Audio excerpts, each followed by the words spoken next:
तो हम लोग बढ़ रहे हैं हुमायूंस टॉम की तरफ। ये रास्ता जाता है हुमायूंस टॉम की तरफ। हम हुमायूंस टॉम की तरफ बढ़ रहे हैं, ये उसका एंट्रेंस है। तो हम एंट्रेंस की तरफ बढ़ रहे हैं हुमायूंस टॉम के। तो ये एंट्रेंस है, यहाँ से सामने जो नज़ारा दिख रहा है हमारे गेट के उस पार, वो है हुमायूंस टॉम। बेइंतहा खूबसूरत, बेइंतहा अच्छा। यहाँ हम देख सकते हैं ये है हुमायूंस टॉम, मुग़ल बादशाह हुमायूं का मकबरा। बढ़ते हैं हुमायूंस टॉम की तरफ और हुमायूं के बारे में हम कुछ हिस्ट्री जानेंगे। हुमायूं जो थे वो मुग़ल डायनेस्टी के दूसरे बादशाह थे, शहंशाह थे, और इनसे शेर शाह सूरी ने हुकूमत छीन ली थी। कुछ अरसे इन्हें भाग के दूसरे देश जाना पड़ा और उसके बाद इन्होंने 12 से 1500 कुछ में इन्होंने अपनी हुकूमत वापस हासिल की। और उसके बाद फिर एक ही साल इन्होंने हुकूमत की और उसके बाद फिर इनका बेटा जो था बादशाह अकबर, वो सिर्फ 14 साल की कम उम्र में हिंदुस्तान का शहंशाह बना और उसके बाद उसने 49 साल हुकूमत की। और ये मकबरा अकबर ने अपने वालिद के लिए यहाँ पे बनवाया था।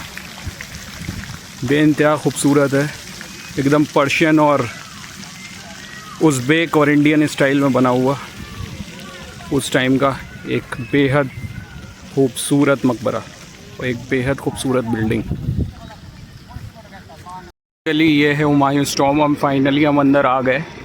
मैडम जैसा देखते हैं कि जो है मुग़ल डायनेस्टी में जितने भी मॉन्यूमेंट जो बनाए गए हैं वो काफ़ी बड़े हैं और उनके आसपास का इलाका जो है ना वो काफ़ी हरा भरा होता है। तो हमें अंदर एंट्री करते करते जो है ना 15-20 मिनट हो गए। तो यहाँ पे आने में काफ़ी वक्त लगा। और इसके अंदर है हुमायूं की कब्र, जो कि दूसरे बादशाह थे मुग़ल डायनेस्टी के। जाली नुमा ये जाली लगी हुई है और यही है मौज़ोलियम शहंशाह हुमायूं का। ये जो अंदर आपको कब्र नज़र आ रही है, ये है शहंशाह हुमायूं की कब्र जी। ये अंदर जो है यही उनका मकबरा था और ये उनकी कब्र है शहंशाह हुमायूं की। दूसरी तरफ से आया था लेकिन इसकी एंट्रेंस है अंदर से।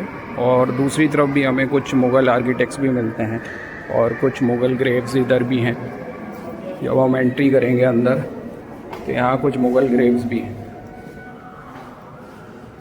अब इसमें देखना पड़ेगा, ये पता चलेगा कि एक मुग़ल ग्रेव्स किसकी हैं, शायद उनकी वाइफ्स की। चलिए ये भी कुछ जो है मकबरे हैं और हुमायूंस टॉम के अंदर ये भी 2 कब्रें हैं। इनमें कुछ कुरानी आयत भी लिखी हुई हैं जो हम देख सकते हैं साइड में कब्रों के, या हो सकता है कुछ अरबी में कुछ लिखा हुआ हो।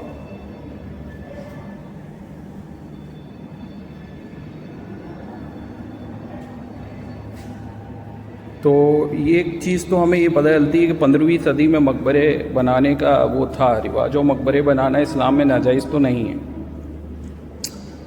क्योंकि हुमायूं के और बादशाहों के जो इस्लामी बादशाह थे उनके दरबार में उलमा भी मौजूद होते थे और कसीर तादाद में उलमा मौजूद होते थे। और इस्लाम में मकबरे बनाने की इजाज़त ना होती तो उलमा का कुछ ना कुछ रद्द अमल ज़रूर होता।